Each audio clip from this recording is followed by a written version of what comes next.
Oke, selamat datang di channel Si Anak Tua bersama gue Dito Wangsa di segmen Mari Diskusi. Air putih, biar sehat guys. And let's go guys.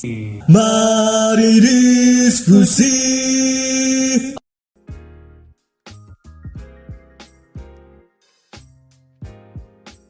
Alright, seperti biasa, akhirnya bikin video lagi ya. Kemarin gue istirahat dulu karena memang kayaknya yang terjadi sekarang ini membuat keadaan jadi agak kurang bersemangat gitu. Tapi tetap semangat lah ya teman-teman, dan stay safe di rumah aja. Buat yang tetap harus keluar rumah, stay safe dan semangat ya. Mudah-mudahan kalian tetap dijagain gitu ya. Oke, jadi kali ini gue mau membahas sesuatu yang sempat ramai kemarin. Jadi drama ya, goreng-goreng drama. Enggak deng, gue cuma pengen ngasih masukan nih gitu ya. Jadi kemarin itu ada drama mengenai PO versus kurs antara rupiah ke dolar atau dolar ke rupiah yang tiba-tiba harganya menjadi cukup melambung ya.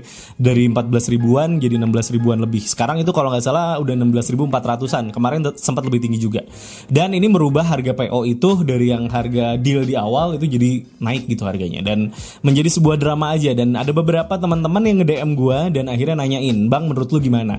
Bang, menurut lu gimana?" gitu ya. Dan gue juga sebenarnya ngasih opini yang cukup netral. Kenapa netral? Karena gue tidak harus memihak siapa-siapa sih kalau menurut gue, karena memang gue akan telah dulu kejadiannya seperti apa. Jadi kejadiannya yang pertama ini adalah mengenai PO, khususnya Animal Crossing, dan masih banyak lagi PO-PO yang lainnya menurut gue yang mungkin terjadi. Jadi ini bisa dijadikan video ini bisa dijadikan antisipasi buat kalian semua ya yang mau PO untuk masa-masa sekarang. Jadi yang pertama ini masalah PO-nya sih Animal Crossing, dan ini melibatkan cukup banyak juga toko game, di mana beberapa juga ada yang gue kenal juga gitu ya, ada yang gue tidak kenal juga tentunya.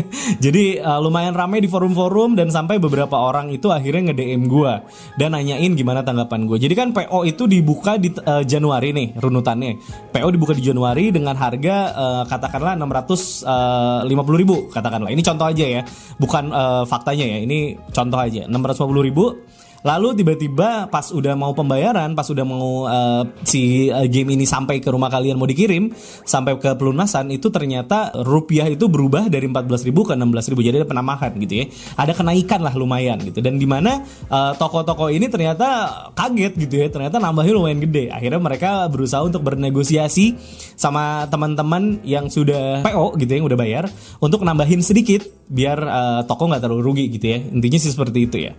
Cuman akhirnya ini tanggapannya beda-beda. Ada yang ya udah cancel aja, ada yang kecewa tapi diem-diem aja, ada juga yang speak up dan terus akhirnya mencoba untuk membagikan pengalamannya, dan menurut dia itu pengalaman yang tidak mengenakan, dan menurut gue sah-sah aja karena ya semua orang bisa punya tanggapannya masing-masing. Tetapi yang terjadi di sini yang gue lihat adalah ada nanya ke gue, "Bang, sebenarnya kalau kayak gitu mungkin gak sih, apakah bukannya toko udah bayar ya dengan harga yang kemarin?"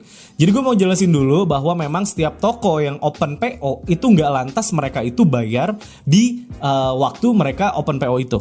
Jadi saat open PO emang belum dibayarin sama si tokonya ke tempat mereka ngambil barang. Sehingga saat mereka mau ngambil barangnya di waktu rupiah ini sudah naik gitu ya, ya akhirnya mereka harus bayar dengan harga rupiah yang naik itu. Walaupun mereka udah deal si PO-nya itu di open dari waktu rupiah belum seharga itu. Itu yang perlu kalian tahu dulu ya.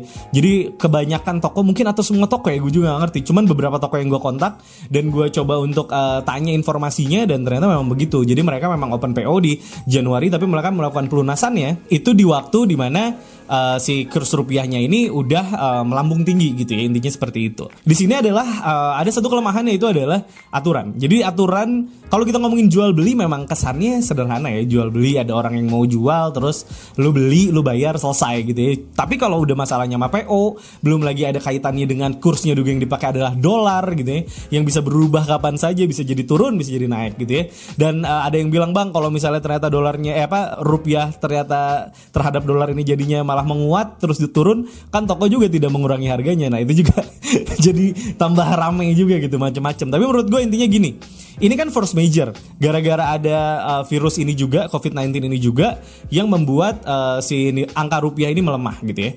Dan ini force major. Jadi menurut gue solusinya, kalau menurut gue pribadi ya, ini kalau udah terjadi kayak gini, resiko ada di dua belah pihak. Toko juga kena resiko sebenarnya. Tergantung apakah toko mau tanggung sendiri atau mau ngajak customer PT-PT. Dan customer juga punya resiko kalau menurut gue. Kenapa punya resiko juga? Karena memang kalian berdua nih, toko dan si pembeli ini, dari awal tidak ada yang namanya aturan atau term and condition yang jelas di awal sebelum kalian memulai jual belinya tersebut. Kalau menurut gue gitu. Jadi akhirnya dua-duanya nggak punya pegangan gitu. Akhirnya dua-duanya nggak punya pegangan aturan yang bener itu kayak gimana. Akhirnya cuman ada kan biasanya gini, etikanya gini, ya itu kan semua nggak tertulis. Dan jadi menurut gue, saran gue gitu ya, kejadian ini dijadikan pelajaran baik buat toko, baik buat yang mau beli nanti ke depannya. Lebih baik term and condition di awal itu jelas untuk hal-hal yang force major seperti ini. Hal yang dianggap tidak mungkin terjadi tapi akhirnya terjadi juga gitu. Jadi menurut gue baiknya dari awal emang hal-hal seperti ini tuh tertulis dan disetujui oleh kedua belah pihak. Bila mana tiba-tiba harganya berubah, itu kayak gimana solusinya, apa segala macam. Jadi kalian semua saat menghadapi yang seperti ini tuh nggak kaget gitu, nggak heboh, nggak drama gitu. Jadi ini saran kalau toko-toko mau dengerin gue, syukur gitu ya. Toko-toko silakan buat aturan yang jelas di awal, baik itu transaksinya lewat Tokopedia kek, baik itu mau direct transfer kek, tetap aturan ini harus diberlakukan karena ya atas nama keadilan kedua belah pihak juga dan keamanan juga buat kedua-duanya. Dan mungkin kalian yang jadi customer, kalau tokonya nggak punya aturan kayak gitu, silakan kalian berhak buat tanya. Tapi walaupun seperti itu ya, kalau kita ngomongin term and condition atau enggak misalnya user agreement gitu ya, atau aturan-aturan, biasanya emang kita malas sih untuk baca ya, karena gue juga kadang begitu gitu. Apalagi kalau main game kan biasanya ada user agreement, ada hal-hal yang kayak gitu biasanya kita accept aja gitu tanpa kita baca di dalamnya ada apa aja. Cuman biasanya yang kayak gitu-gitu di dalamnya sudah mengcover hal-hal yang terkait dengan force major. Jadi saran gue untuk teman-teman toko juga, untuk teman-teman yang mau beli juga, saran gue di sini adalah bikinlah term and condition yang baik di awal, sehingga saat akad jual beli ini terjadi itu sudah ada yang mengcover kalian, adalah aturan yang sudah disetujui dari awal, sehingga jelas gitu mau dibawa kemana saat hal-hal seperti ini terjadi. Jadinya nggak membingungkan gitu, karena mungkin toko juga takut nombok gitu, tapi ada juga toko yang legowo aja gitu ya, nggak perlu dimasalahin, ya udah deh ini udah urusan kita nombok. Ada juga customer yang legowo yang ya udah deh gue nombok aja gitu. Jadi macam-macam banget orang, dan setiap orang pasti tanggapannya berbeda-beda. Jadi menurut gue sih baiknya dari awal tentuin aja aturannya kayak gimana gitu ya. Jadi ini mungkin videonya kurang dari 10 menit dan gitu aja. Ditunggu Nioh 2-nya ya, on the way review, dan beberapa konten lagi mungkin minggu ini akan banyak konten dari anak tua. Gitu aja, stay safe di rumah aja, play original, bangga main original, dan jangan lupa bersyukur. Bye-bye.